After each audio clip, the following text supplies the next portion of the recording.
നമസ്കാരം.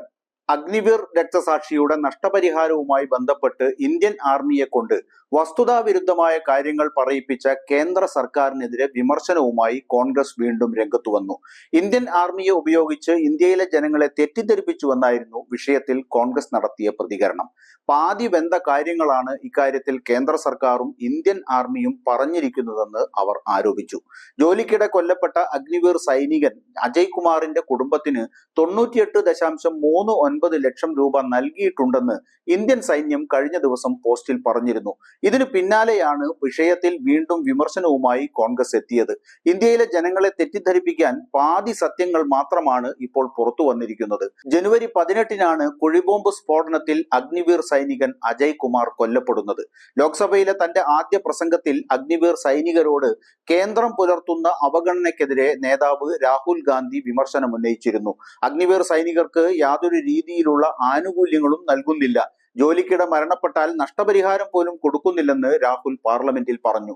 കേന്ദ്ര സർക്കാരിനെ സംബന്ധിച്ച് അഗ്നിവീർ സൈനികർ വെറും യൂസ് ആൻഡ് ത്രോ മെറ്റീരിയൽ മാത്രമാണെന്നായിരുന്നു രാഹുൽ പറഞ്ഞത്. എന്നാൽ ഇതിനെ ഖണ്ഡിച്ച് കേന്ദ്ര പ്രതിരോധ മന്ത്രി രാജ്നാഥ് സിംഗ് രംഗത്തെത്തി. കുടുംബത്തിന് 1 കോടി രൂപ നഷ്ടപരിഹാരം നൽകിയെന്നായിരുന്നു രാജ്നാഥ് സിംഗ് പറഞ്ഞത്. ഇതിന് പിന്നാലെ അജയ് കുമാറിന്റെ കുടുംബം തന്നെ രംഗത്തെത്തി. 1 കോടി പോയിട്ട് 1 രൂപ പോലും തങ്ങൾക്ക് സഹായം ലഭിച്ചിട്ടില്ലെന്ന് കുടുംബം പറഞ്ഞു. ഇതിന് പിന്നാലെ പണം നൽകിയെന്ന് പറഞ്ഞുകൊണ്ട് ഇന്ത്യൻ ആർമി വക്താവ് അദ്ദേഹത്തിന്റെ എക്സിൽ 98 ലക്ഷം രൂപ അജയുടെ കുടുംബത്തിന് ലഭിച്ചിട്ടുണ്ടെന്നാണ് പോസ്റ്റിട്ടത്. ഇതിന് പിന്നാലെയാണ് വിഷയത്തിൽ പുകമറ സൃഷ്ടിക്കുന്ന കേന്ദ്രത്തിനെതിരെ വലിയ വിമർശനങ്ങൾ ഉയർന്നത്. BJP സർക്കാർ അനിശ്ചിതത്വത്തിന്റെ ഒരു അന്തരീക്ഷം സൃഷ്ടിച്ചിരിക്കുകയാണെന്ന് കോൺഗ്രസിന്റെ മുൻ സൈനിക വിഭാഗം ചെയർപേഴ്സൺ കേണൽ രോഹിത് ചൗധരി ഡൽഹിയിൽ നടത്തിയ വാർത്താ സമ്മേളനത്തിൽ പറഞ്ഞു. പാർലമെന്റിൽ പ്രതിരോധ മന്ത്രി രാജ്യത്തിന് മുന്നിൽ അപൂർണമായ വിവരങ്ങൾ അവതരിപ്പിച്ചിരിക്കുകയാണ്. ഇത് സംശയത്തിന്റെ അന്തരീക്ഷം സൃഷ്ടിച്ചു. പ്രധാന പ്രതിപക്ഷം എന്ന നിലയിൽ സൈന്യത്തോടും അഗ്നിവീർ സൈനികരോടും കേന്ദ്രം കാണിക്കുന്ന വിവേചനം ഉന്നയിക്കേണ്ടത് ഞങ്ങളുടെ ഉത്തരവാദിത്വമാണ്. അഗ്നിവീർ സൈനികൻ മരിച്ചാൽ 1 കോടി നൽകുമെന്ന് പറഞ്ഞ രാജ്നാഥ് സിംഗ് സാധാരണ സൈനികർക്ക് ഏകദേശം 2.4 കോടി രൂപ ലഭിക്കുന്നുണ്ടെന്ന് പറഞ്ഞില്ല. മാത്രമല്ല, അഗ്നിവീർ രക്തസാക്ഷിക്ക് ലഭിക്കുന്നത് വെറും 48 ലക്ഷം രൂപ മാത്രമാണ്. അതാകട്ടെ ഇൻഷുറൻസ് തുകയാണ്. അതേസമയം ഒരു സാധാരണ സൈനികന് ഇൻഷുറൻസ് ആയി 75 ലക്ഷം രൂപ ലഭിക്കും. ഈ വ്യത്യാസങ്ങൾ രാജ്നാഥ് സിംഗ് പരാമർശിച്ചിട്ടില്ല. ആർമി ഗ്രൂപ്പ് ഇൻഷുറൻസിലൂടെ അഗ്നിവീർ അജയ്യുടെ കുടുംബത്തിന് 48 ലക്ഷം രൂപ നൽകിയിട്ടുണ്ട്. ബാക്കി സംസ്ഥാന സർക്കാരും മറ്റ് സംഘടനകളും നൽകുന്നു. 1 കോടി രൂപ കേന്ദ്രം നൽകിയെന്ന രാജ്നാഥ് സിംഗിന്റെ വാദം പൂർണ്ണമായും തെറ്റാണ്.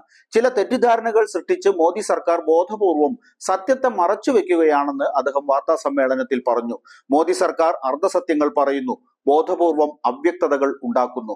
ഇന്ത്യയിലെ ജനങ്ങളെ തെറ്റിദ്ധരിപ്പിക്കാൻ ADGPIയുടെ ഹാൻഡിൽ ഉപയോഗിക്കുന്നു.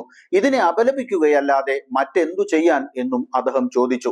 അതേസമയം വിവാദങ്ങൾക്ക് പിന്നാലെ അജയ്യുടെ കുടുംബത്തിന് ആദ്യഘട്ടമായി 48 ലക്ഷം രൂപ ലഭിച്ചതായി അദാനിയുടെ ചാനലായ NDTV റിപ്പോർട്ട് ചെയ്തു.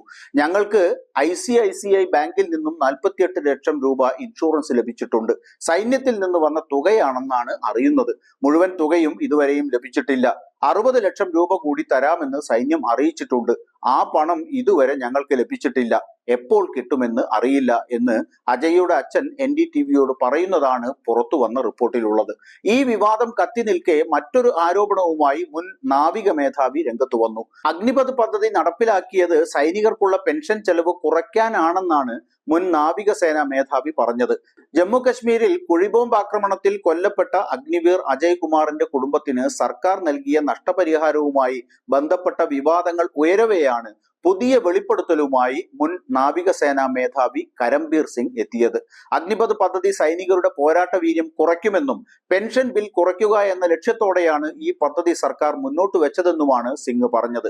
പുതിയ സ്കീമിനെ കുറിച്ച് അടുത്തിടെ വിരമിച്ച നാവികസേനാ ഉദ്യോഗസ്ഥൻ അരുൺ പ്രകാശ് എഴുതിയ ട്വീറ്റിന് മറുപടി നൽകുകയായിരുന്നു അദ്ദേഹം. സമ്മതിക്കുന്നു സാർ, പെൻഷൻ ബിൽ കുറയ്ക്കുക എന്നതാണ് അഗ്നിപഥിന്റെ ലക്ഷ്യം. ഈ പദ്ധതി സൈനികരുടെ പോരാട്ട വീര്യം കുറയ്ക്കുമെന്ന വസ്തുത ദേശീയ സുരക്ഷയെക്കുറിച്ച് അറിയുന്ന എല്ലാവർക്കും മനസ്സിലാക്കാവുന്നതാണ് എന്നും അദ്ദേഹം കുറിച്ചു.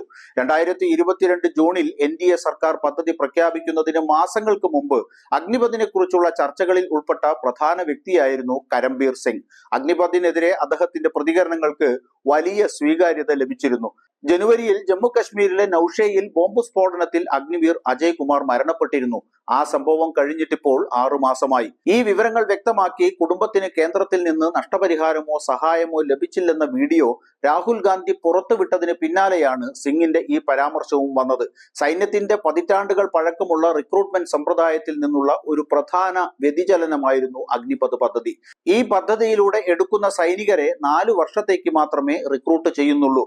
പഴയ പദ്ധതിയിൽ ഉണ്ടായിരുന്ന ദീർഘകാല അവധി, പെൻഷൻ, മറ്റ് ആനുകൂല്യങ്ങൾ എന്നിവ ഉൾപ്പെടെയുള്ള നിരവധി കാര്യങ്ങൾ ഈ പദ്ധതിയിൽ സൈനികർക്ക് ലഭിക്കുകയുമില്ല. തുടക്കത്തിൽ തന്നെ പദ്ധതിക്കെതിരെ വിമർശനവുമായി നിരവധി സൈനിക മേധാവികൾ രംഗത്തെത്തിയിരുന്നു. അഗ്നിപഥ് പദ്ധതി നാവികസേനയ്ക്കും വ്യോമസേനയ്ക്കും അപ്രതീക്ഷിത പ്രഹരമാണെന്ന് കരസേന മുൻ മേധാവി വി മനോജ് മുകുന്ദ് നരവനെ വ്യക്തമാക്കിയിരുന്നു. എന്നിട്ടും വിവാദ പദ്ധതിയുമായി മുന്നോട്ടു പോയ മോദി സർക്കാർ ഇപ്പോൾ പാർലമെന്റിൽ പറഞ്ഞ കളവിന്റെ പേരിലും പ്രതിക്കൂട്ടിൽ നിൽക്കുകയാണ്. ഓരോ 4 വർഷവും 4-1 സൈനികരെ തൊഴിലില്ലാ പടയിലേക്ക് റിക്രൂട്ട് ചെയ്യുന്ന പദ്ധതി ഈ വിവാദങ്ങളുടെ പശ്ചാത്തലത്തിലും തുടരാനാണ് ഉദ്ദേശമെങ്കിൽ കൂടുതൽ ജനരോഷം മോദി സർക്കാരിനെതിരെ ഉയരുമെന്നുറപ്പ്.